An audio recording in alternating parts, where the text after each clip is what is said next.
आज दिल्ली के इंदिरा गांधी स्टेडियम में SC/ST संगठनों द्वारा जो सुप्रीम कोर्ट के फैसले के असमर्थन में कहें या विरोध में बुलाया गया कॉल था भीम आर्मी प्रमुख चंद्रशेखर आज़ाद जी का और बाकी उनसे जुड़ी हुई बहुजन पार्टियों का।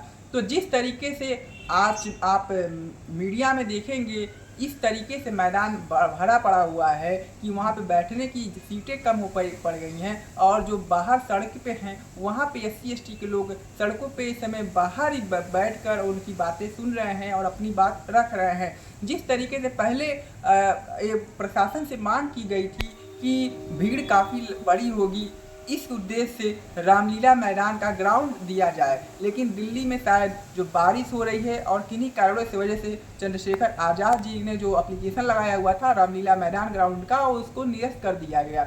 इसके बाद इंदिरा गांधी स्टेडियम को जो दिया गया है उसका माहौल आप देखना चाहें तो जाइए देखिए। सारे सोशल मीडिया पे जो है वो पूरी भरमार पड़ी हुई है और आज का जो 11 सितंबर को बुलाया गया आयोजन था वो पूर्णतः सफल होता हुआ दिख रहा है। और मांग की गई थी जिस तरह से कि SC/ST के कोटे में वाल्मीकि समाज में और जाटो और दलित कम्युनिटी में जो सुप्रीम कोर्ट ने उसमें कोटे में कोटा करने की बात कही थी उसमें ना किया जाए, क्योंकि SC/ST समाज एक जाति समूह है तो उसमें बंटवारा नहीं हो सकता है। इसको लेकर आज प्रमुखता से सारे संगठनों ने, जो छोटे छोटे संगठन हैं, पूरी तरीके से इंदिरा गांधी स्टेडियम में आज अपने आप को आहूत कर रहे हैं। और जिस प्रकार से अगर देखा जाए तो सारे जैसे बिहार में तेजस्वी यादव जी की मांग हो, चाहे खुद नीतीश कुमार ने मांग की हो, मायावती जी ने मांग की हो, सारे जितनी भी पार्टियां हैं, अगर भाजपा को छोड़ दी जाए तो सारी पार्टियों ने मांग की है कि जो SC/ST का मुद्दा है वो भारत के अनुसूची 9 में रखी जाए। मैं भी आपको बताना चाहता हूं कि अनुसूची एक 9 अनुसूची है जिस पर सुप्रीम कोर्ट कोई फैसला नहीं दे सकता है, क्योंकि बार बार मुद्दे उठते रहते हैं। कोई जाता है और PIL दाखिल कर देता है सुप्रीम कोर्ट में और सुप्रीम कोर्ट में PIL दाखिल होने के बाद फिर वो कोर्ट पे चैलेंज होता रहता है। इंदिरा साहनी केस के बाद इतने सारे फैसले हुए लेकिन कोर्ट इसी मामले में उलझा हुआ है। जब सभी पार्टियों की राय एक ही है कि रिजर्वेशन चलेगा तो क्यों ना जिस तरीके से मांग हो रही है और पूरे भारत में विरोध प्रदर्शन हो रहा है और इस मांग को इस तरीके से रखा जा रहा है, तो क्यों ना अच्छा हो कि सरकार इस मुद्दे को भारत के संविधान के 9वें अनुसूची में प्रावधान में इसको ऐड कर दिया जाए। इससे कोई व्यक्ति सुप्रीम कोर्ट में जाके चैलेंज भी नहीं कर पाएगा और SC/ST के जो हकों का जो संवैधानिक हक है जो रिजर्वेशन में है वो बचे रहेंगे। और देखिए, बंटवारा करना किसी भी कम्युनिटी में अच्छी बात नहीं है। वन नेशन वन इंडिया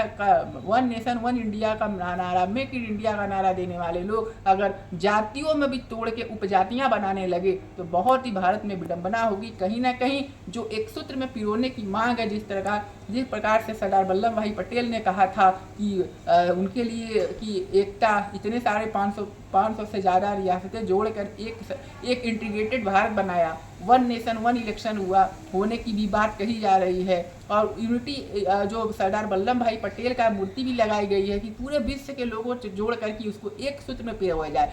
ऐसे में क्या सुप्रीम कोर्ट जो तोड़ने की बात कर रहा है, सुप्रीम कोर्ट ये कह रहा है कि SC कोटे में ही लोगों को कोटे में कोटा बांट दिया जाए। ये सोचने वाली बात है, कहाँ तक ये जायज है। जो आगे अमृत काल में हम चल रहे हैं और ये भविष्य का भारत है, यहाँ पे जोड़ने की राजनीति होनी चाहिए, ना कि जातियों में भी तोड़ने की राजनीति होनी चाहिए। इस तरीके से अगर आप दिल्ली का आयोजन देखिए तो पहली आयोजन हुआ 21 अगस्त 2024 को, जिसमें भारत बंद का कॉल बुलाया गया था। आपने देखा हर जगहों पे, हर प्रदेश से अच्छे तादाद में भारत बंद का आपको अच्छा मिला। इसी तरीके से 2 अप्रैल 2018 में भी बुलाया गया। तो जो भी SC/ST समाज भारत बंद की कॉल दे रहा है पूर्णतः सफल हो रहा है। इससे SC/ST समाज को खुश भी होना चाहिए कि हम लोग एकता के बंधन में बंधे हुए हैं। आज सोचिए सोशल मीडिया कितनी मजबूती के साथ काम कर रहा है। सोशल मीडिया ना होता तो हम लोग इस तरीके से एकत्र नहीं हो पाते। तो सोशल मीडिया की पावर को पहचानिए, सोशल मीडिया के साथ आइए, हमसे जुड़िए और अधिक से अधिक नई जानकारी लेने के लिए हमेशा हमें लाइक और सब्सक्राइब भी करते रहिए। और हम पल पल की खबर भी आपको यहाँ पे देते रहेंगे और दिल्ली में जो भी होगा हम शाम को फिर उसका आपको डिटेल हम ब्रीफिंग करेंगे। अभी तक के लिए इतना ही।